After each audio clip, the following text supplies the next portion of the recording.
So No Books, No Ball is interesting because we very rarely lead with basketball. We lead with quality support surrounding academics. My father started No Books, No Ball in 1991. I was about 1 year old. He started at the Roxbury Y. There was probably about 50, 60 kids, and now we have about around 400 to 500 kids. It started with me just trying to recruit coaches that I felt were, credible to spend time with kids. First, identifying that they were good father, good parents to their own.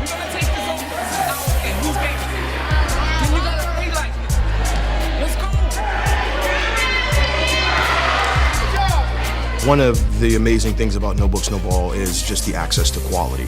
So if you essentially live in underserved community, your access to quality education, your access to food or quality housing, things that should be essential, very often you don't have access to quality as you would if you lived in a different zip code. The inner city parents, it's very hard for them to find a good structural program for their kids to attend. Not only where they can learn how to play ball, but they learn real life values. So as they go out, they always think about what they've learned in No Books, No Balls. Life is not all games, fun and games. You have to make sacrifices. And it starts in the classroom.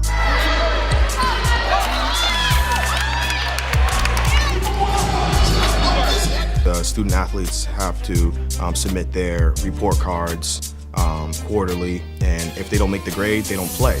But what's interesting is they still have to come. We hold them accountable by their academics. We try to teach them that, just because you can put the ball through the hoop doesn't mean that you can achieve something great in life. You also have to take care of your business in the classroom. It's all about accountability. And I learned that getting good grades can take you a lot of places. Like last weekend, I went to Celtics camp because I'm honor roll in school. Oh, school, he's an honor roll student. And, the honor roll students get to go to Celtics games every year. I'm sure that motivates him.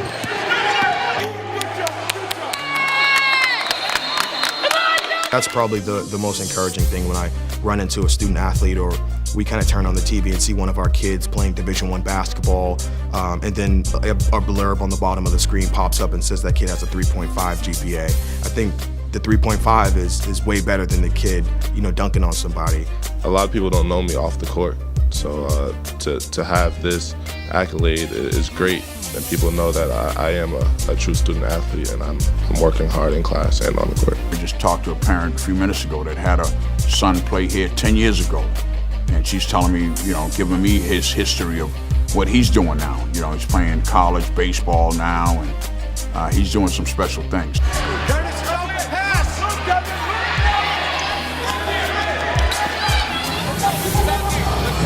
Most of our coaches now, I think this year and last year, we've had a good chunk of coaches who went off and played, college basketball, football, or just went off to school to, regular academics who are now coming back and, who are starting to coach now and really get involved. It's funny that some of the kids that I didn't play with and Tony's sons, that they have kids now, but we all played against each other. And now that we come back to give back to the community and that we're coaches, our kids are playing each other. All of that is really rewarding to see that Coach Tony taught us that when we were younger, and then now we're able to teach, a different generations.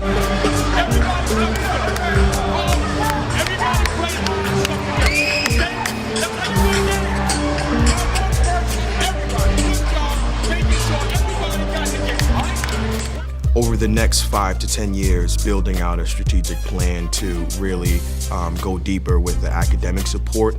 I think there's a huge opportunity not only to be transactional with the academic support like we're doing, but more meaningful engagement, tutorial services, and also potentially some in-school, school-based work and things of that nature.